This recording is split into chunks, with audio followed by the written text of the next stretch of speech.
तो हमारे पास इतने टॉपिक रहेंगे जिसको हमको पढ़ना है।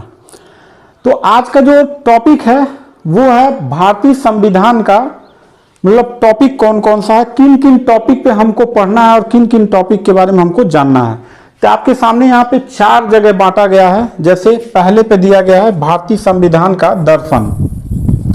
ये भारतीय संविधान के दर्शन में क्या क्या हम लोग पढ़ेंगे, जैसे हम लोग प्रस्तावना पढ़ेंगे, यानी प्रियम्बल क्या होता है, प्रस्तावना क्यों भारत के संविधान में रखा गया है, कहाँ से लिया गया, इसका स्रोत क्या है, इसकी भाषा क्या है, संविधान में क्या वो चीज़ें हैं जो हमारे संविधान के जो प्रस्तावना लिखा है उसको महत्वपूर्ण बनाता है।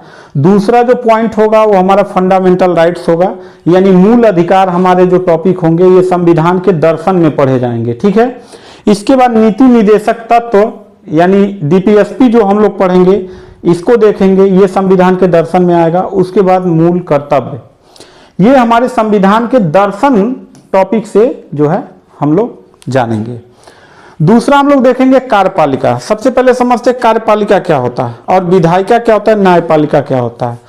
जो विधि बनाए, जो कानून बनाए उसे विधायिका कहते हैं, और जो इस विधि को लागू करे उसे कार्यपालिका कहते हैं, और जो इन दोनों पर नियंत्रण लगाए उसे न्यायपालिका कहते हैं। जैसे सुप्रीम कोर्ट हो गया आपका, न्यायपालिका हो गया।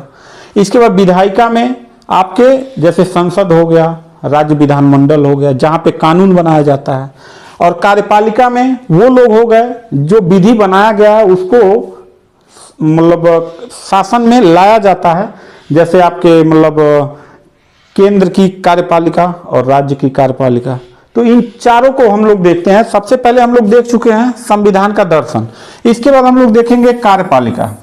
अब देखो जो कार्यपालिका होता है इसको 2 भागों में बांटा गया है, एक केंद्र की कार्यपालिका और एक राज्य की कार्यपालिका। इसका मतलब क्या हुआ, इसका मतलब यह हुआ कि जैसे ये जो भारत देश है यह राज्यों में मतलब बांटा गया है। जैसे मान लीजिए यूपी है, ये बिहार है, तो एक जो होगा वो पूरे देश की जो व्यवस्था चलाई जाएगी उसे केंद्र की कार्यपालिका कहते हैं, ठीक है। जैसे हमारा संसद है तो एक देश स्तर पे जो कानून बनाया जाएगा तो उसे मतलब केंद्र की कार्यपालिका कहेंगे। ऐसे मान लीजिए कि यहाँ पे यूपी है, यूपी में योगी जी हैं, तो उनको सौंपा गया कि आप राज्य की कार्यपालिका मतलब बांटा गया है कि मतलब आप राज्य का देखेंगे। हर स्टेट का अलग अलग सीएम होता है, हर स्टेट का अलग अलग राज्य विधानमंडल होता है। तो एक हो गया केंद्र की कार्यपालिका, एक हो गया राज्य की कार्यपालिका। तो हम लोग केंद्र की कार्यपालिका में क्या क्या पढ़ेंगे और राज्य की कार्यपालिका में क्या क्या पढ़ेंगे। तो केंद्र की कार्यपालिका में हम लोग पढ़ेंगे राष्ट्रपति, इसके बाद हम लोग पढ़ेंगे उपराष्ट्रपति, इसके बाद हम लोग पढ़ेंगे प्रधानमंत्री, इसके बाद हम लोग पढ़ेंगे केंद्रीय मंत्रिपरिषद, यानी जो हमारा प्रधानमंत्री होगा एक केंद्रीय मंत्रिपरिषद का गठन करेगा, उसके बारे में पढ़ेंगे, और महान्यायवादी के बारे में पढ़ेंगे। और अगर दोस्तों केंद्र की कार्यपालिका के विषय में आप अच्छे से पढ़ लेंगे तो राज्य की कार्यपालिका को पढ़ने में आपको कोई दिक्कत नहीं होगा, अगर कुछ शर्तों को हटा दे तो। जैसे ये राष्ट्रपति को अगर आप अच्छे से पढ़ लेंगे तो राज्य की कार्यपालिका में आपको राज्यपाल अच्छे से समझ में आ जाएगा। अगर यहाँ पे आप प्रधानमंत्री को अच्छे से पढ़ लेते हैं तो राज्य में मुख्यमंत्री को आप अच्छे से समझ सकते हैं। अगर यहाँ पर आप महान्यायवादी को पढ़ लेते हैं तो राज्य में महाधिवक्ता को आप पढ़ लेंगे। तो यानी राज्य की कार्यपालिका में 3 टॉपिक को हमको पढ़ना है, राज्यपाल पढ़ना है, मुख्यमंत्री पढ़ना है और महाधिवक्ता पढ़ना है। अब हम आएंगे विधायिका में क्या क्या पढ़ना है। तो देखो जैसे यहाँ कार्यपालिका को 2 भागों में बांटा गया, केंद्र की कार्यपालिका और राज्य की कार्यपालिका, ऐसे ही विधायिका को 2 भागों में बांटा गया है। एक बांटा गया केंद्र की विधायिका, ठीक है, और एक बांटा गया है राज्य की विधायिका। केंद्र मतलब देश स्तर पे, और राज्य मतलब जो देश के अंदर अलग अलग राज्य हैं वहां पे राज्य विधानमंडल है, तो वो भी वहां पे क्या बनाएंगे, विधि बनाएंगे। तो यहाँ पे केंद्र की विधायिका में हम लोग क्या क्या पढ़ेंगे, तो सबसे पहले पढ़ेंगे संसद, ठीक है। और संसद में आपको पता है कि संसद के बाद हम लोग पढ़ेंगे लोकसभा और फिर हम लोग पढ़ेंगे राज्यसभा। ये केंद्र की विधायिका हो गया, यानी देश स्तर पे जो संसद है, लोकसभा, राज्यसभा। ऐसे राज्य स्तर पे भी मतलब बनाया गया है, उसको हम कहते हैं राज्य विधानमंडल, ठीक है। तो हम लोग राज्य विधानमंडल के बारे में पढ़ेंगे, फिर विधानसभा के बारे में पढ़ेंगे और फिर विधान परिषद के बारे में पढ़ेंगे। लेकिन हर राज्यों में विधान परिषद नहीं है, कुछ ही राज्यों में है। ये जब पढ़ेंगे तब हम वहां पे डिस्कस करेंगे। इसके बाद हम लोग पढ़ेंगे न्यायपालिका। मतलब न्यायपालिका में हम लोग क्या पढ़ेंगे, तो न्यायपालिका में देखेंगे कि हम लोग सर्वोच्च न्यायालय के बारे में पढ़ेंगे, सुप्रीम कोर्ट के बारे में पढ़ेंगे, और उसके बाद उसके नीचे उच्च न्यायालय के बारे में हम लोग पढ़ेंगे। इसके बाद हम लोग अधीनस्थ न्यायालय के बारे में पढ़ेंगे और अधिकरण के बारे में हम लोग पढ़ेंगे। तो ये 4 हो गया। इसके बाद हम लोग क्या पढ़ेंगे भाई, क्या इसके बाद नहीं कुछ पढ़ेंगे, इसके बाद भी कुछ पढ़ेंगे। जैसे आपके सामने दिया है संवैधानिक एवं गैर संवैधानिक निकाय, जैसे संवैधानिक दिया है और गैर संवैधानिक निकाय दिया है। यानी ऐसा कानून जिसका संविधान में क्या हो, वर्णन हो। यानी किसमें वर्णन हो, संविधान में किसी न किसी आर्टिकल में लिखा गया हो या संविधान में उसको दर्शाया गया हो, तो उसे हम कहेंगे कि संवैधानिक निकाय। और ऐसा निकाय जो संविधान में कहीं वर्णन न हो तो उसे हम गैर संवैधानिक निकाय बोलते हैं। समझ में आ गई बात।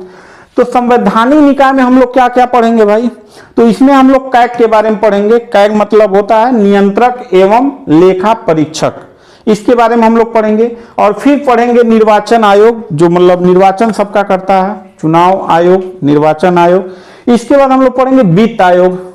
इसके बाद हम लोग पढ़ेंगे संघ लोक सेवा आयोग यानी यूपीएससी, इसके बारे में हम लोग पढ़ेंगे। और फिर हम लोग पढ़ेंगे राज्य लोक सेवा आयोग, यानी हर स्टेट का, जैसे यूपी पीसीएस, ऐसे एमपी पीसीएस हो जाएगा, ठीक है। तो यहां पे संघ लोक सेवा आयोग यानी यूपीएससी के बारे में हम लोग पढ़ेंगे। फिर राज्य लोक सेवा आयोग यानी यूपी पीसीएस, एमपी पीसीएस यानी उत्तराखंड पीसीएस, जहां भी होगा हर स्टेट का वो पीसीएस के बारे में हम लोग पढ़ेंगे, राज्य लोक सेवा आयोग। इसके बाद हम लोग पढ़ेंगे पिछड़ा आयोग। पिछड़ा आयोग के बारे में भी संविधान में वर्णन है। इसके बाद अनुसूचित जाति आयोग के बारे में वर्णन है। उसके बाद अनुसूचित जनजाति आयोग के बारे में हम लोग पढ़ेंगे। ये सारा का सारा कहां आ जाएगा, संवैधानिक निकाय में आ जाएगा। इसके बाद हम देखते हैं गैर संवैधानिक निकाय में क्या हम लोग पढ़ेंगे। तो यहां पे हम लोग पढ़ेंगे मानवाधिकार आयोग। इसके बाद दूसरा टॉपिक हमारा होगा अल्पसंख्यक आयोग, और इसके बाद हमारा होगा महिला आयोग। इसके बाद हमारा होगा नीति आयोग, लोकपाल और लोकायुक्त। इतना टॉपिक हम लोग पढ़ेंगे कहां पर, संवैधानिक एवं गैर संवैधानिक निकाय में। फिर इसके बाद क्या हम लोग पढ़ेंगे भाई, पॉलिटी में और क्या पढ़ेंगे हम लोग, तो इसके बाद विविध आ जाता है। विविध में मतलब अन्य में हम लोग क्या क्या पढ़ेंगे, जैसे संविधान के जो 22 भाग हैं उसके बारे में हम लोग पढ़ेंगे, संविधान के। इसके बाद संविधान में कहां कहां से क्या क्या चीज लिया गया है, जैसे नागरिकता कहां से लिया गया है, फंडामेंटल राइट्स कहां से लिया गया, या संविधान में अन्य अनुच्छेद कहां से और कौन सी अनुसूचियां कहां कहां से क्या है, इसके बारे में स्रोत यानी विदेशों से हमने क्या क्या भारतीय संविधान में ग्रहण किया उसके बारे में पढ़ेंगे। इसके बाद हम लोग अनुसूचियों के बारे में पढ़ेंगे। इसके बाद नागरिकता के बारे में पढ़ेंगे। और भारत का संवैधानिक विकास, यानी कि अंग्रेजों के द्वारा जब भारत में कोई कानून या अधिनियम बनाया जाता था तो वही भारत के संविधान का संवैधानिक विकास माना जाता है। धीरे धीरे धीरे धीरे 1935 का अधिनियम, 1919 का अधिनियम, और आगे चल के जब संविधान सभा होता है तो वो भारत का एक संवैधानिक विकास के बारे में हम लोग टॉपिक पढ़ेंगे। इसके बाद और क्या पढ़ेंगे भाई, संविधान सभा का गठन पढ़ेंगे। ठीक है, संविधान सभा का क्या पढ़ेंगे, गठन पढ़ेंगे। इसके बाद हम लोग पढ़ेंगे राज्य का पुनर्गठन, यानी भारत में जो आज 28 राज्य हैं और 8 केंद्र शासित प्रदेश हैं, जब अंग्रेज यहां से छोड़ के गए थे तो ऐसा नहीं था। भाषाई आधार पे कई समितियों को गठन किया गया है, जैसे फजल अली आयोग था और बहुत सारे आयोग बनाए गए थे।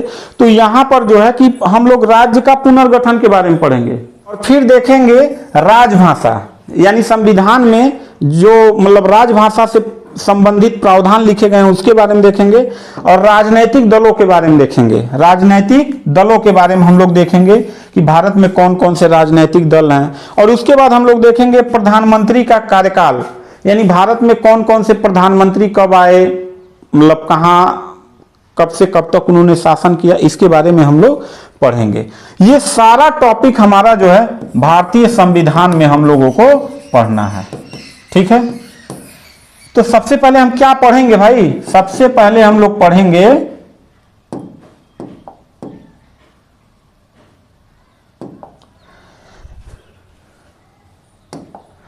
इतना टॉपिक में सबसे पहले हम लोग क्या पढ़ेंगे, सबसे पहले हम लोग निकालेंगे नंबर 1 संविधान का दर्शन, और संविधान के दर्शन में सबसे पहले जो टॉपिक हम लोग पढ़ेंगे वो पढ़ेंगे प्रस्तावना यानी प्रियम्बल।